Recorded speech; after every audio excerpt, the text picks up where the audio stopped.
Je vais vous parler aujourd'hui des mimes et de l'argent, la trajectoire lunaire du Dogecoin. Donc, il y a des prononciations diverses, Doji, Dodge. Je vais alterner entre les deux. Les linguistes ne se sont pas encore prononcés officiellement. Donc, je vous rassure, je ne vous parlerai pas du Bitcoin qui est beaucoup dans l'actualité dernièrement pour souvent des mauvaises raisons. Je ne vous dirai pas il faut en acheter, méfiez-vous, c'est une bulle spéculative. Depuis 2009, il y a une flopée de crypto-monnaies qui sont apparues. Vous en avez un aperçu ici des principales. Mais au centre de cette belle image, on a le Doge, donc la mascotte du Dogecoin, qui est devenue en fait une des crypto-monnaies les plus importantes de l'écosystème, pas pour les raisons que ses créateurs imaginaient à l'origine.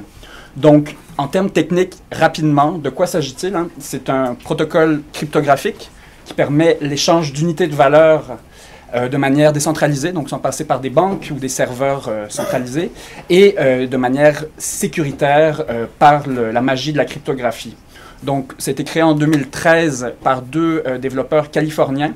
Ils ont adapté le code de Litecoin, qui lui-même était dérivé du Bitcoin, donc il y a quand même un lien à l'origine. Mais ce qu'il faut mentionner dès le début, c'est que les créateurs s'en sont très vite dissociés, parce qu'en fait, c'est parti de leur volonté de se moquer de l'aspect spéculatif des Bitcoin Bros.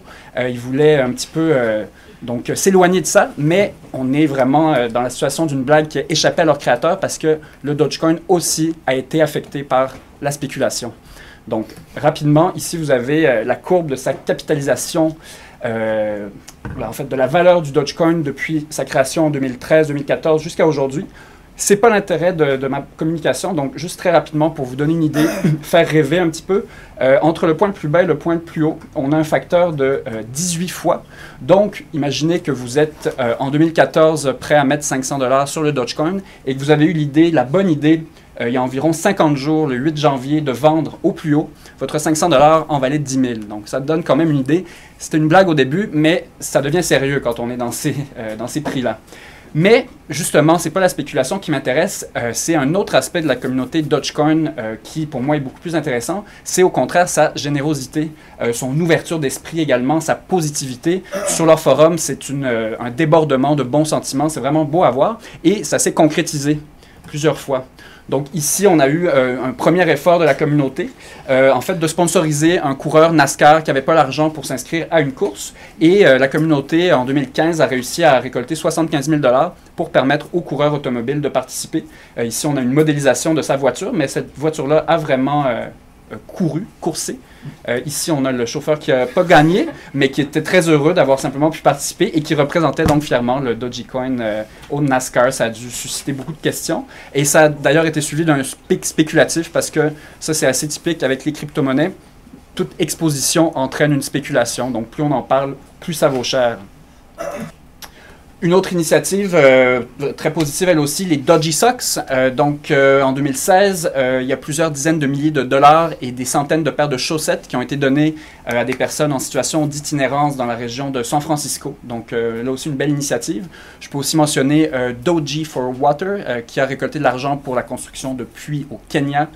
Donc, des initiatives individuelles, mais que la communauté, principalement sur les forums, le subreddit Dogecoin, extrêmement actif, donc que la communauté s'approprie et place de l'argent, croit en ses projets. Et ce qui est intéressant, c'est que des petits montants, par la spéculation, peuvent se transformer en des gros montants.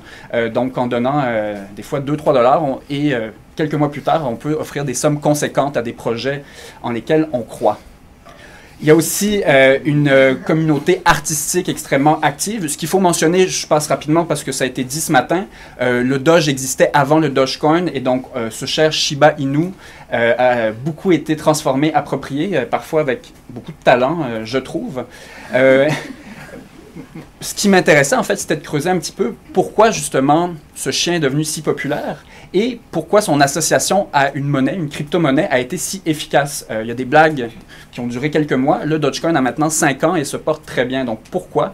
Alors, en 5 minutes, je vais aller extrêmement sommairement sur l'iconographie du chien, parce que c'est pas nouveau, ça fait sourire, on se dit l'Internet a inventé les images d'animaux mignons, mais pas du tout.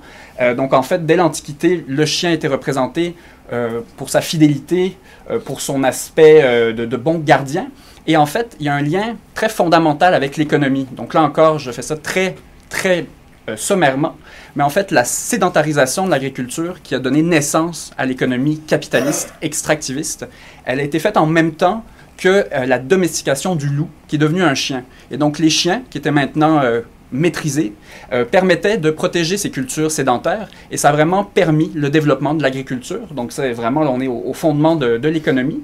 Et plus tard, quand la monnaie fiduciaire est apparue, donc la monnaie sonnante et trébuchante dans laquelle on a foi, l'étymologie fiduciaire, c'est la foi, la fidélité à la même étymologie, donc on a déjà un lien sémantique avec le chien.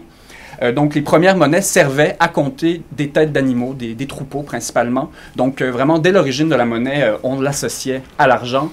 Ici, on a des monnaies mésopotamiennes donc, qui utilisaient, elles aussi, la faune et la flore. Et encore aujourd'hui, hein, c'est extrêmement... il est parti vite un petit peu, mais on a une pièce commémorative canadienne de l'année dernière avec un loup. Mais vous avez tous vu des billets, à peu près toutes les devises qui vont utiliser des animaux ou des paysages. Parce que finalement, qu'est-ce que c'est l'argent? Ben, c'est une manière de rationaliser la nature, ce qu'elle produit, d'en faire en fait le commerce. Et évidemment, les numismates et les créateurs de monnaie s'en sont inspirés et ont beaucoup utilisé ces motifs-là pour illustrer leurs devises. Évidemment, ça devait se transposer aussi au Dogecoin. Donc ici, on a une belle modélisation 3D. Donc finalement, si vous vous rappelez de l'image précédente, on est très proche de monnaie que la monnaie royale canadienne aurait pu faire. Mais dans ce cas-ci, c'était un projet d'un forum subreddit qui, et ça c'est quelque chose d'assez fantastique avec la communauté Dogecoin, ils aiment beaucoup concrétiser des idées qui sont au départ vraiment des idées parfois farfelues. Ils aiment les rendre tangibles. Donc, on a eu, évidemment, des vrais Dogecoin qui ont été frappés. Et c'est assez inventif comme système. Donc, on a un code cryptographique qui permet d'aller réellement chercher la valeur du Dogecoin, mais on peut le donner physiquement à quelqu'un.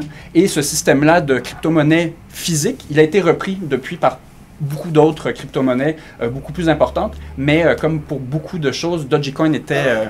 peut-être pas à l'origine, mais parmi les pionniers de, de ce rendu physique des crypto-monnaies. Donc, leur dernier projet, qui, comme je crois beaucoup en la communauté, risque de se réaliser. Il y a une expression dans le monde des crypto-monnaies qui est beaucoup utilisée, qui est « to the moon » pour signifier la montée rapide de notre avoir digital. Donc, les gens aiment crier « to the moon » pour espérer que leur monnaie prenne de la valeur, et ils se sont dit, ben, pourquoi pas rendre ça littéral, et il y a un projet communautaire d'envoyer sur la Lune une pièce physique de Dogecoin, donc à suivre. Et vous savez peut-être qu'on est entré dans l'année du chien, ça a suffi pour à nouveau générer de la spéculation du Dogecoin récemment. Voilà. Merci.